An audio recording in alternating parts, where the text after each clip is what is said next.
voice of growth, mastering the mind and market. The world is a big place, more valuable than gold. Oh, then we started to get into Shark Tank companies. Every customer is precious. We learned that the hard way. Your tolerance for a shin-kick becomes like nothing. Probably one of the hardest parts about growing a business. Well, if you don't like change, then you're gonna hate irrelevancy. You might start thinking about how to be that billion-dollar one employee company. Right. I do not want to do this anymore. David Costello, you've got nearly a 20-year history of so many things. I mean, I was looking at your LinkedIn bio and I was scrolling. You've done account management, you've done sales, you've been involved with plastic companies, you've done things with the logistics side of the world, and now you're basically at the helm in part of the UA Ventures. Mm-hmm. So a lot of things that you've been doing. What drives you? What is the motivation that gets you up in the morning? I'm one of the most competitive people that I've ever met. I want to win every game, every day, everything that I do.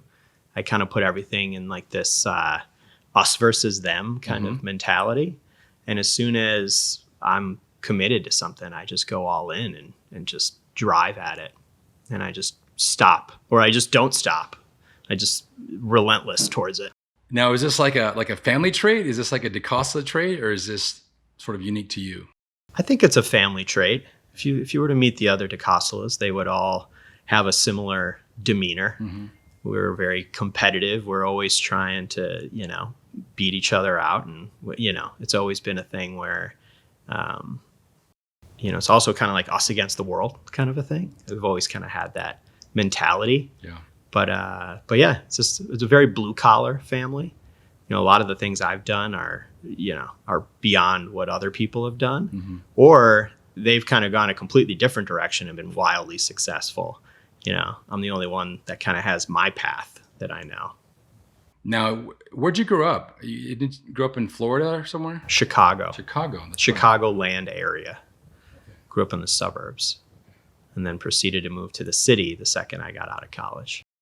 But you went to Miami for school. Miami University of Ohio. Oh, so that Miami. Okay. That Miami. Got it. Oxford, Ohio. Much different than the U. Yeah. The University of Miami.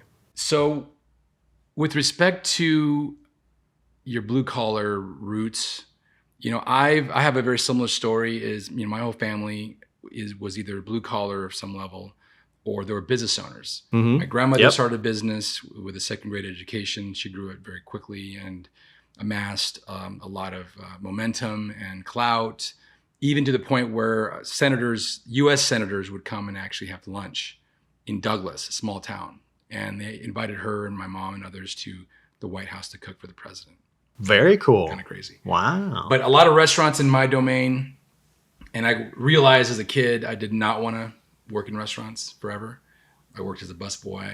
I worked as a waiter. Yeah. That was a good job. So that was one of the things we talked about in a previous podcast, that I believe that all sort of kids and young adults should work in some level of customer service, ideally as a waiter or in the restaurant world. Server.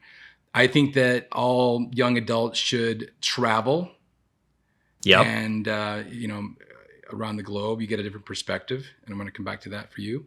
And then the third thing I think is really important is learn how to use your hands, whether that's whatever that means, right? That's a pretty wide range. So do you have any experience with world travel? Sure. And when I was in college, I wanted to study abroad, and, everyone else I knew was going to Europe and backpacking around. And it was just basically it's meant to be an experience that you find growth and things happen to you when you're there, but it's not really serious. Like, you don't really walk away with hard skills from it. Right. But my parents insisted that I travel to Asia. Okay. There was a Pacific Rim program where you got a chance to go to Asia. Now, this is also, this is, nearly 20 years ago. So the Pacific Rim program was 2 weeks in China, 2 weeks in Japan, 2 weeks in Korea, and then 1 week in Hawaii.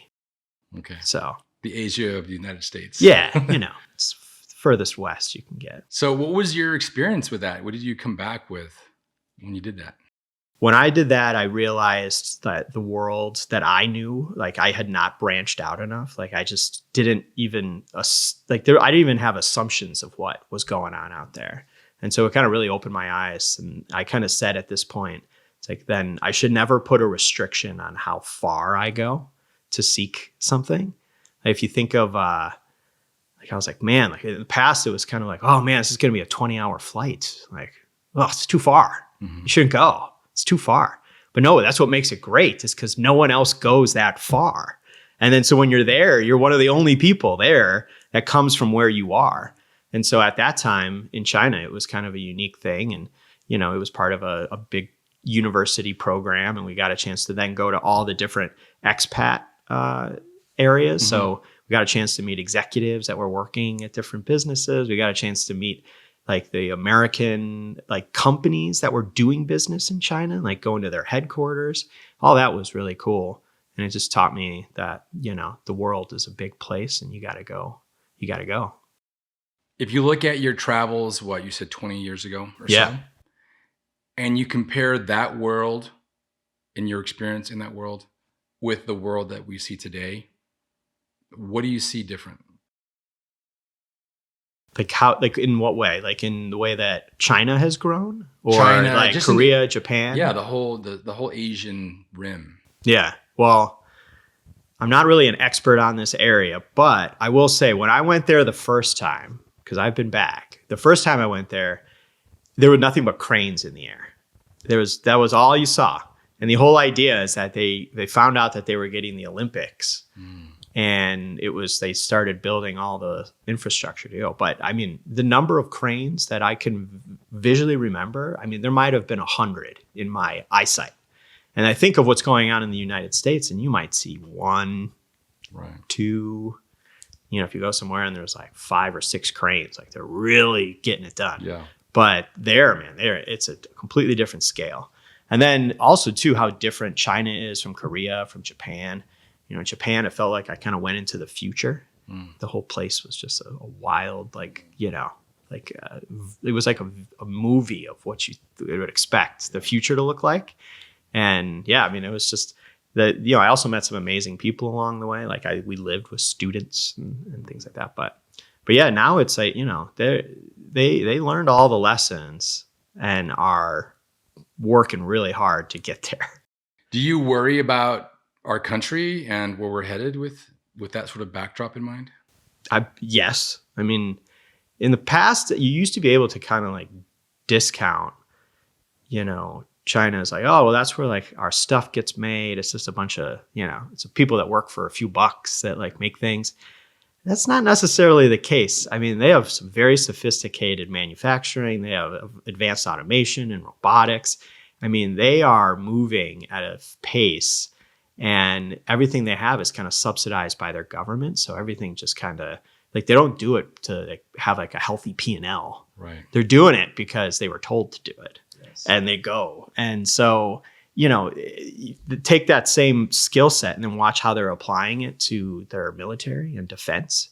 And it's what's really kind of clear to me that like, they are not just, like when you see Vladimir Putin and, President Xi and North Korea walking around, like that's a big deal. Yeah, they have some muscle behind what they're doing. Right. And it's, we need to kind of wake up and, the re-industrialization of our society needs to happen ASAP.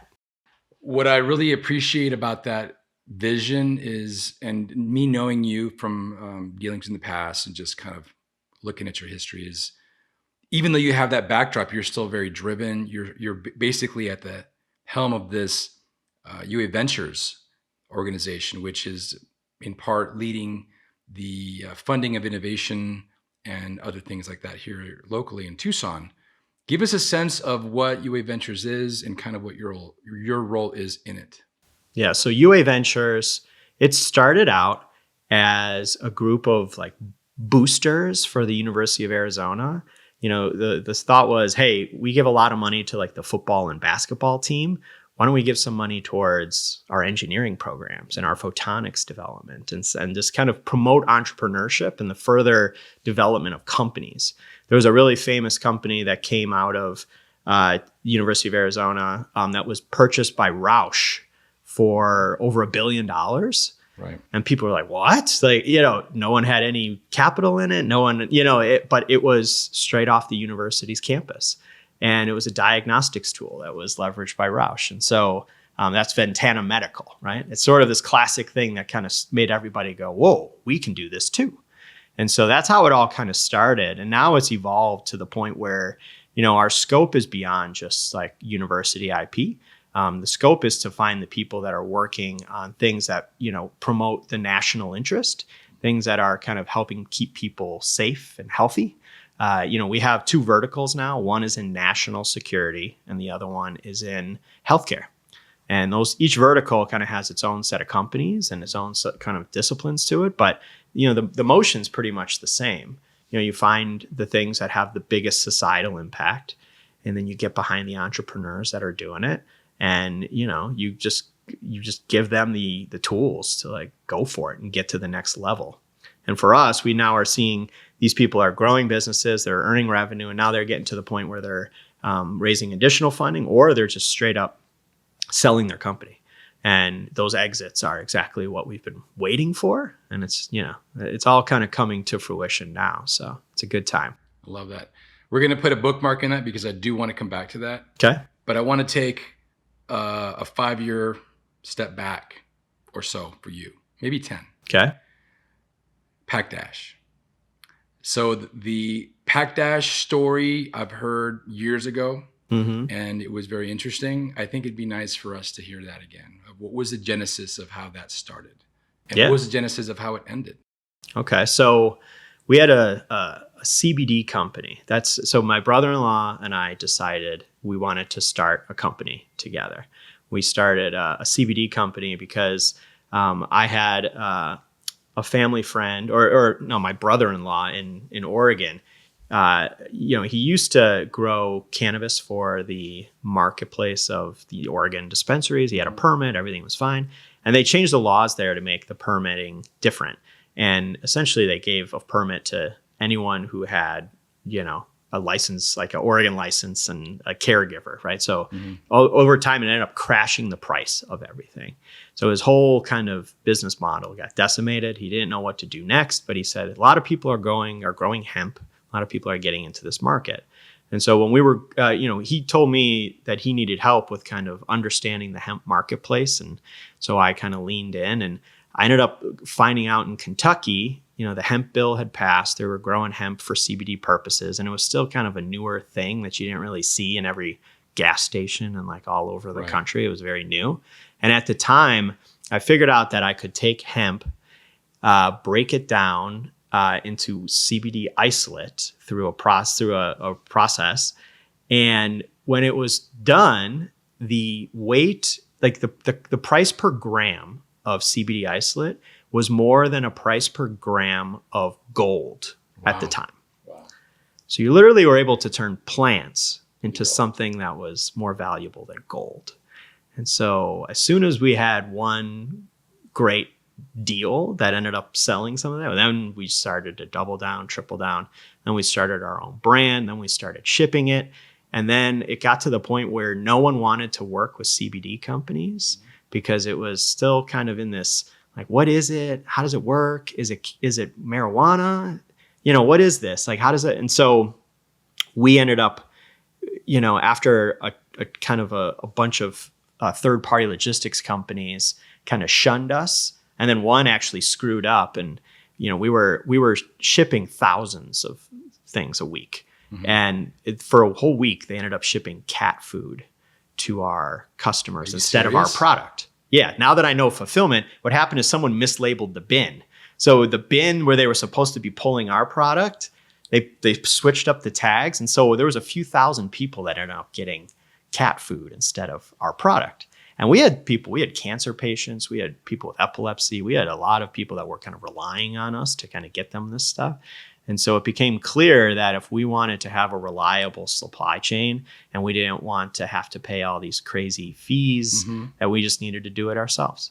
And so we found a little, it was an old dry cleaners that had gone out of business in a retail like strip mall. Yeah.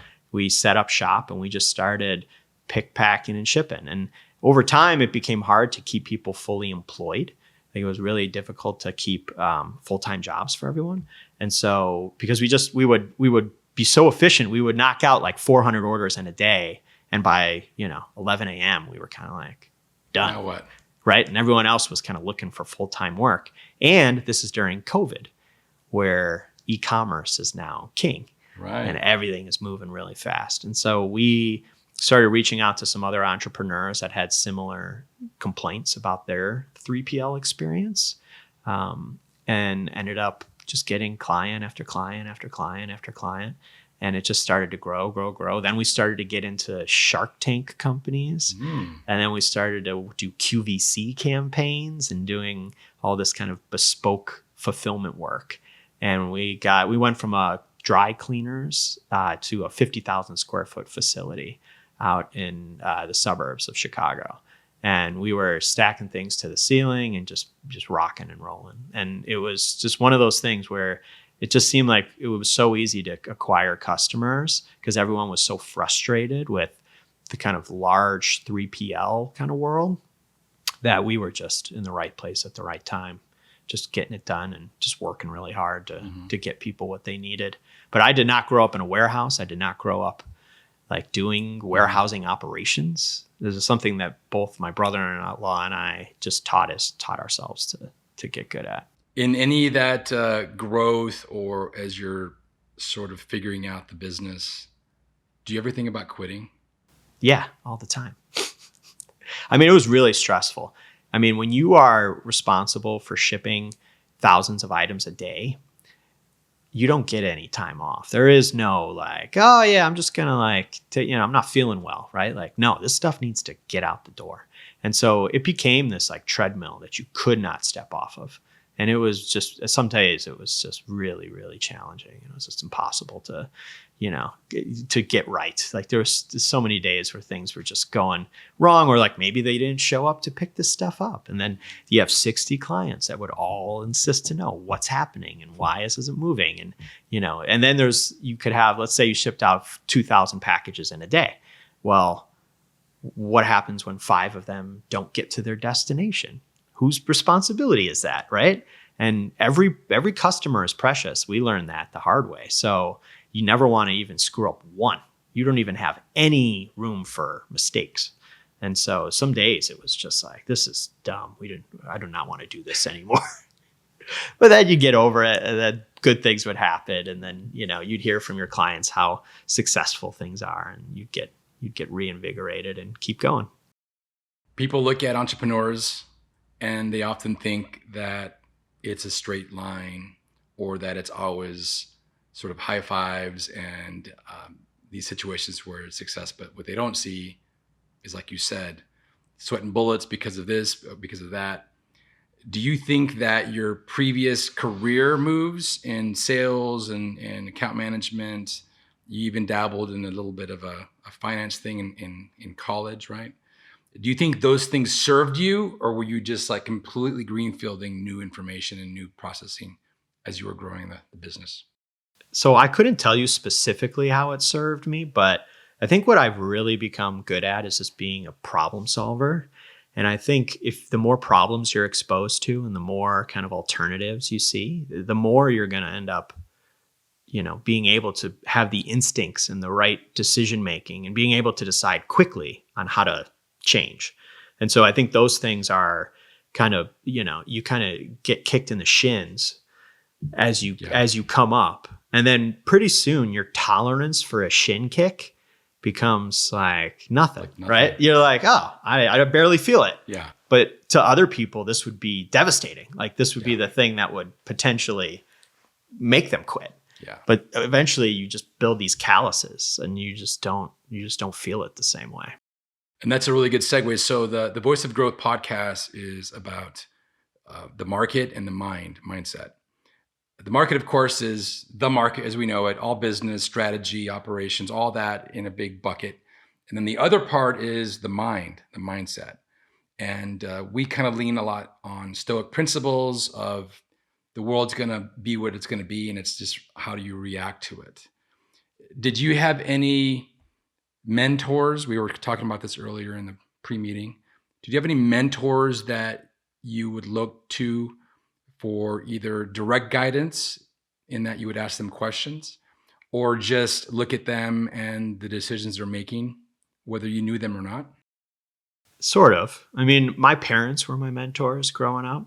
I never really had like a third party or like kind of like a, some person like take me under their wing and be like, hey, like kid, like, let me show you how it's done. Right. Like, but my parents were entrepreneurs, right? They ran their own auto body shop and they worked really hard and they were doing whatever they could to make it work. And they were really successful, right? So I got to watch them every day kind of give their whole like life and energy and, all their passion to that. And then eventually, when I went, like the whole thing when I was in that scenario, I have to, thank my parents for this, is they insisted I learn the computer. They thought that was really important. The computer. It was really important to learn the computer.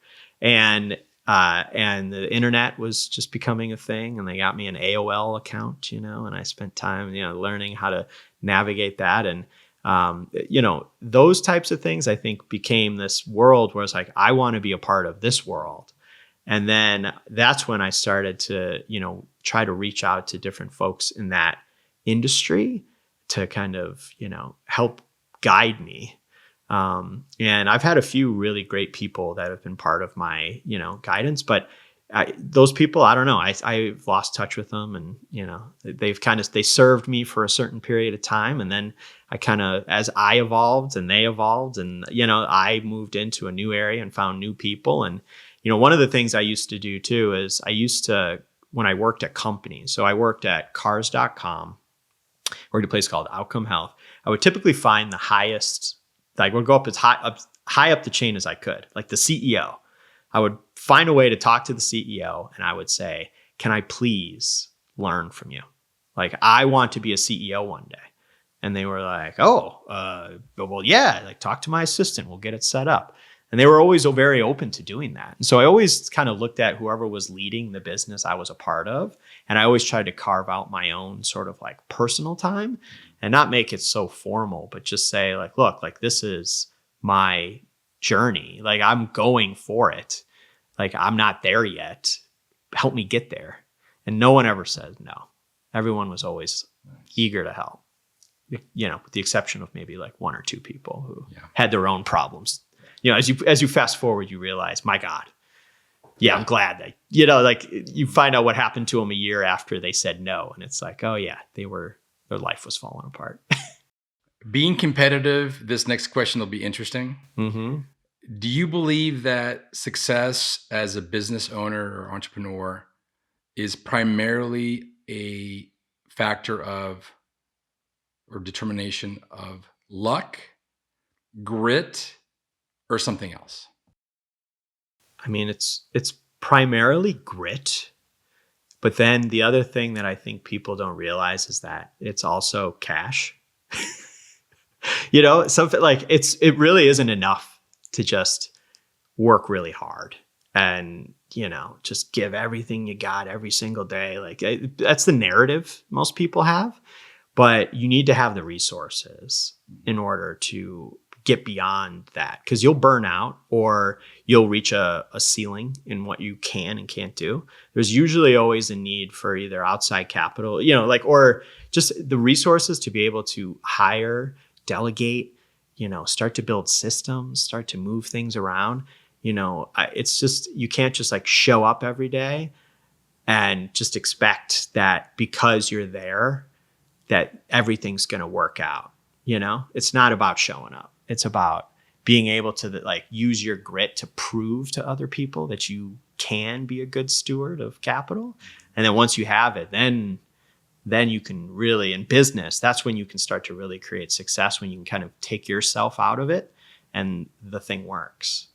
And then you move on to the next thing, right? And or not the next thing, but like the next like department, or the like, all right, we need to get our sales working. Like now I'm going to do this. If you're the only one selling in your business, you'll hit a ceiling. That's a huge mistake I think that a lot of entrepreneurs, business owners make, is they become the central star of their business. Yeah. Where if they leave, the business fails. Right. That's a fact. I mean, it's so hard to kind of elevate over it, though. It's a lot of people struggle with it. It's just really, really difficult to take yourself out and totally make a great hire and get that person on their track, and you let them do their thing. That is, it sounds easy, but it is not. It is probably one of the hardest parts about growing a business. Having those hard conversations. Yeah, I mean, having hard conversations, have someone that wants it just as bad as you do. Someone who is truly an expert in what they're doing, or, like really talented at what they're doing. And then making sure that they're doing it for the same mission that you have. Some people are dabblers. Some people just want a job. Some people are, they say they want it, but then they realize how hard it is. And then they decide to go a different direction. And, you're constantly having these starts and stops. That's totally natural. That's every business. Most people are, if you look at a business and they look like they're supremely successful and like everything's working, then they're just really good at marketing. Like they just, there's chaos behind the scenes. I'm sure. Absolutely. What is if I was to ask you about a pet peeve or something that you dislike about other business people you deal with, what are a couple traits that for you kind of rub you the wrong way, and why? The thing that comes to mind first is like, when you say you're going to do something, you better do it. There's a lot of people that are good at making plans, but then when it's time to execute, or when it's time to actually get it done, or time to hit that goal, they just don't, right? Like something happened and now they're working on something else, or they're distracted, or they tried it for a couple days. And, it's like, look, we're going to do this thing and you have to be all in to accomplish it. And you kind of have to have that like burn the boats mentality, where like there's no plan B. Like this is what we're doing. Like, we're going to go full steam in this direction. Because otherwise, if you create all these sort of like, exit lanes, and you're like, oh, well, I'll try it for a week. If it doesn't work out, I'll go back to this. Then you're just kind of already probably going to miss it. Like, and so people say things and then they don't do them. That just drives me insane. And, especially as someone who's now allocating capital or giving people money, if they're not actually, they had a pitch, they had a deck, they had a plan, this is what they're going to do. They can't do it, then they can't. Like, it's like, what happened, No, I feel like it goes back a lot to fundamental values. I think there's a certain value system with respect to integrity, mean what you say, and basically do everything you can to accomplish what you said. And I see that a lot. I see that with all really generations. People talk about whether the Gen Z or millennials or whatever. There's going to be evidence in all these different generations of people that just don't do what they say. They don't say what they do. It's just right. It comes down to being reliable, trustworthy. Like it's that integrity factor, right? I mean, people might have it like, integrity is a kind of interesting word when I talk about this, because some people could be totally honest and like doing what they can, but they just didn't, like, as soon as it got hard, they just didn't push through, And that's the whole thing. Some people think that everything just should come easy, or they have it kind of figured out, but they might have figured out their domain. Like a business is a series of rockets that are all going up at the same time. It's not one rocket ship. It's a whole bunch of rockets that all need to go up at the same time to kind of get to where you want to go. It's like they're all connected in some way. If one rocket doesn't take off, then, it could pull the rest of them down. So, very well said. If I had a magic phone here that we could call Dave Costello when he was 18 years old, what question or what would you tell Dave Costello at 18 years old if you could tell him something? Hmm. I don't know. I think I would have encouraged him to kind of like find more ways to like be involved in like processes. Because in the beginning of my career, I was very much like that lead from the front, that that person that could and would do everything and anything to get stuff done. And I wouldn't build a process. I wouldn't build a system. I wouldn't, bring other people along with me. I always felt like I can just accomplish it myself. Now, really it's about building teams. It's about building a process. It's about building, a real method to achieving my goals. In the past, I don't know. I just didn't really focus on those things. And it goes back to what I was saying. I would just try really hard. I would just put all my effort in and work late, get up early and do those things. But, I kind of almost like limited my results because I wouldn't build a system. 100%. That resonates with me as well. Yeah. I did the same thing. And I'm obviously leading this other company, IR Labs, and I have to really be careful about wanting to do that again. And I now lean a lot on my team and making sure that the people understand what needs to get done. I mean, quite simply, my role as CEO is twofold. Very simple.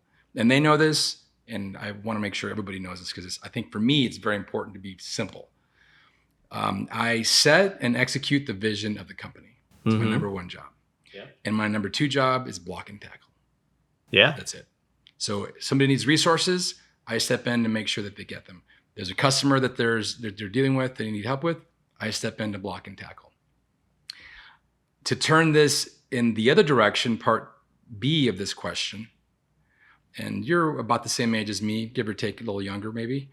If you were to have a similar magic phone, and if you could ask a question of a 70-year-old Dave DeCostello, what would you want to know? I'd want to know when, I don't know what, like, when is it all going to align? Like I have a lot of balls in the air. I have a lot of things I'm working towards. I've made a lot of, investments and bets on what I think the future is going to look like. And, some of them need to kind of fit together. Right. And it's a big puzzle that I'm trying to constantly put together. And I would really want to know like if I'm missing a piece or if I'm, what is the thing that is going to prevent me from putting the puzzle together and achieving my ultimate goal. Yeah, it's very powerful. What do you lean on? What do you lean on when you're feeling exhausted and frustrated and defeated? Is there a support system that you leverage or, what do you do in that situation? Yeah, I mean, I think my family, like my wife is ultimately like one of my biggest champions, but she's also someone I feel like I can talk to about anything, right? I know there's some people that feel like they can't share, the details with their wife because they'll get upset or, but for me, we have a very kind of honest kind of dialogue on what's happening and, what strategies and what moves I should and shouldn't make. And if I feel frustrated, if I should stick with it or, change course. And, I really respect her opinion. And then broaden it out between my brother-in-law and my father-in-law and, all my people here in Tucson, they're big.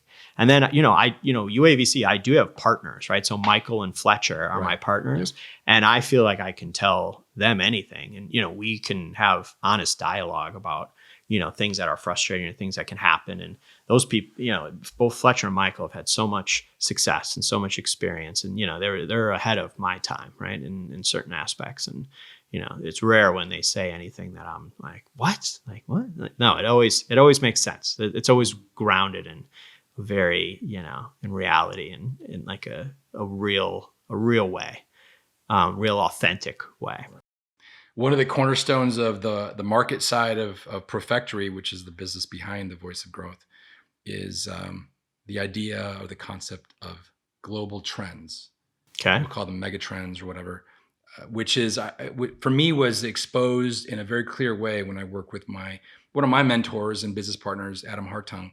He spent his whole career looking at trends.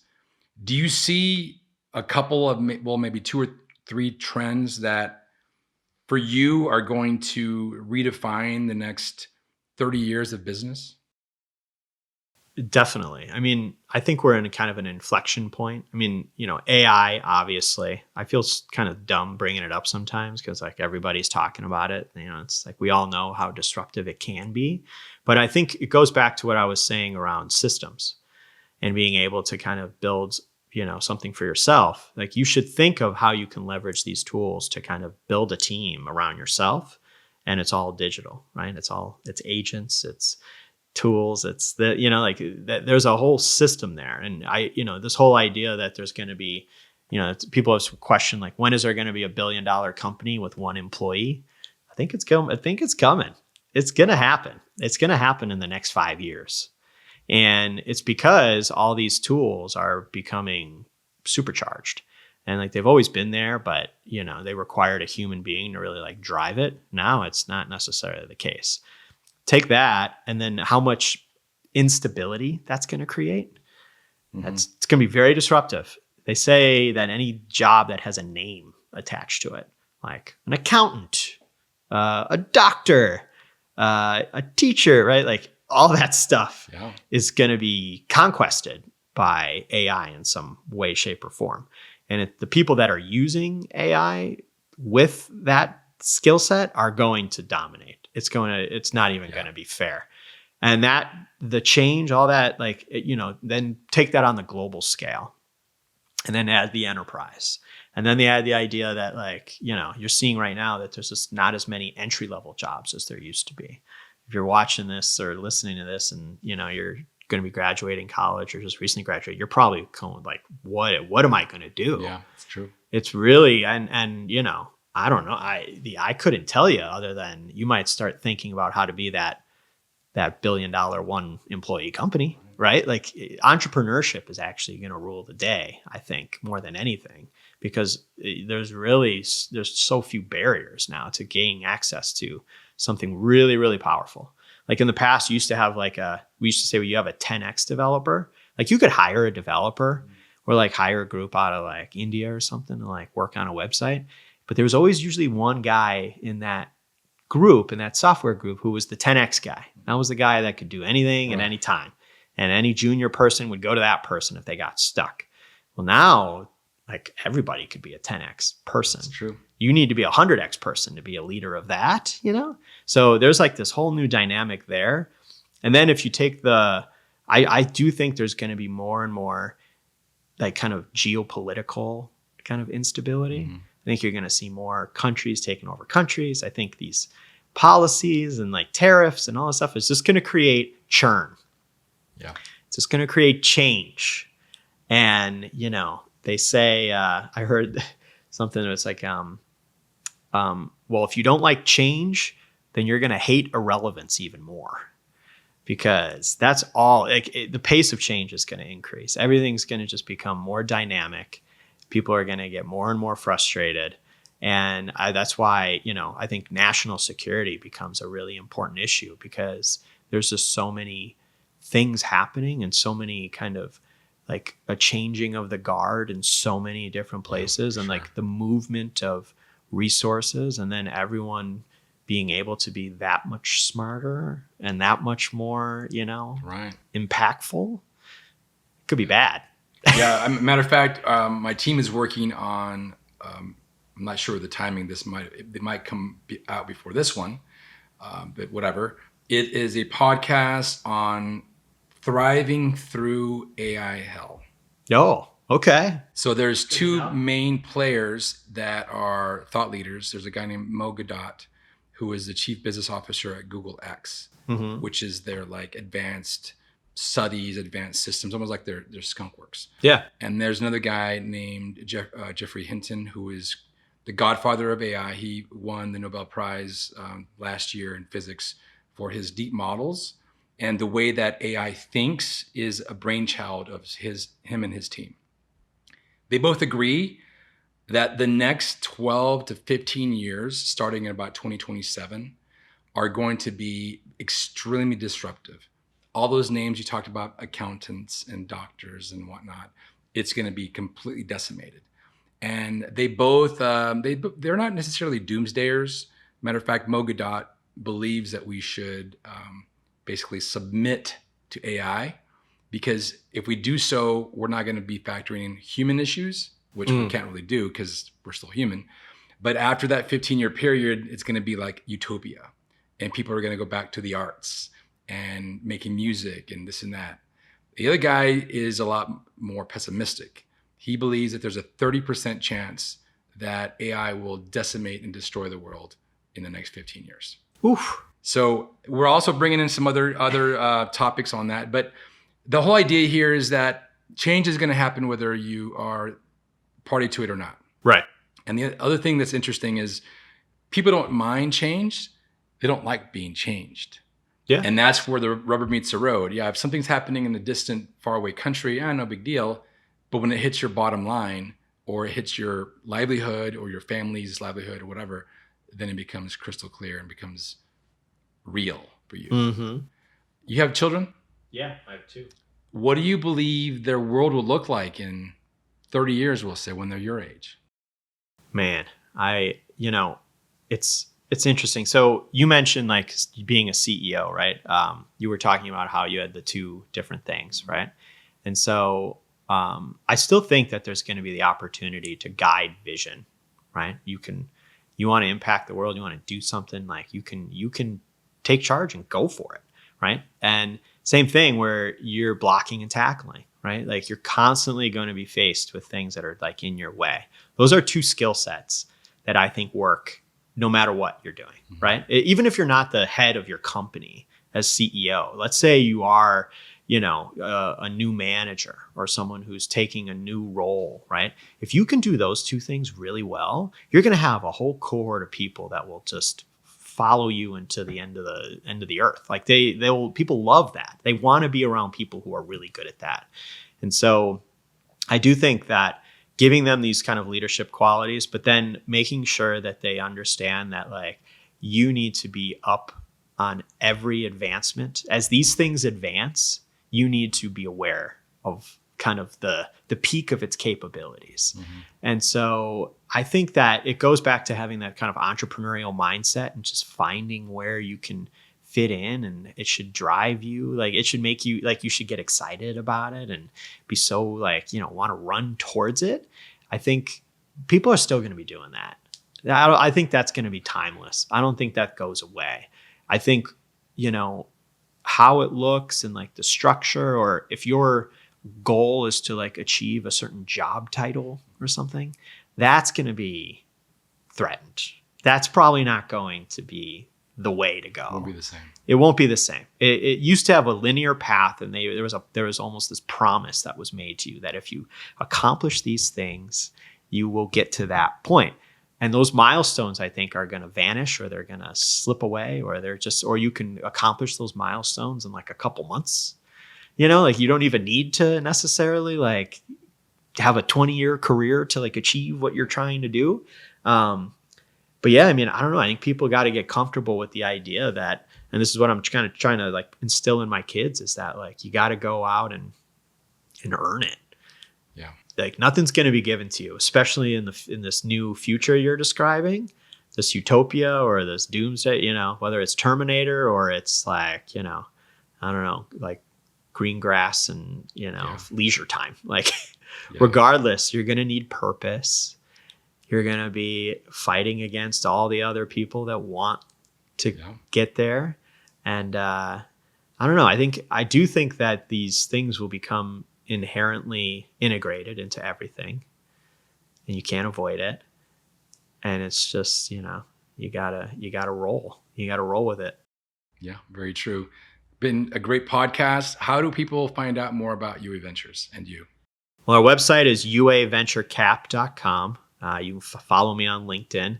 I don't really push out a lot of digital content, but that's going to change here pretty soon. Part of, one of the reasons I was excited to be on this is that I want to start moving this direction and share some of my thoughts and my beliefs and really make that, because I am getting behind some of the most incredible things. And I just don't really talk about it much. Like my digital persona doesn't really exist, but that's going to, you'll be able to follow me and find the things I'm doing online. Yeah, there's a lot of power in that. We've been saying that for years, that every person, every company needs to be a media agency. Right. Whether you're running a restaurant or a venture capital firm, you've got to have that pulpit where you're announcing what's happening. I also say that Dwayne "The Rock" Johnson is the last megastar that we're ever going to have. Okay. In that you're going to have a lot more micro stars or nano stars that maybe have 5,000 followers on these social media platforms. You can now make movies on your phone. You can now make movies using AI, and it's a whole different world. It's going to be interesting and exciting. I mean, I'm excited for it. And whether we can, we can't really do anything about it, so might as well get excited. Yeah. Thanks for your time, Dave. Appreciate it. Thank you, Manny. Cheers. Appreciate it.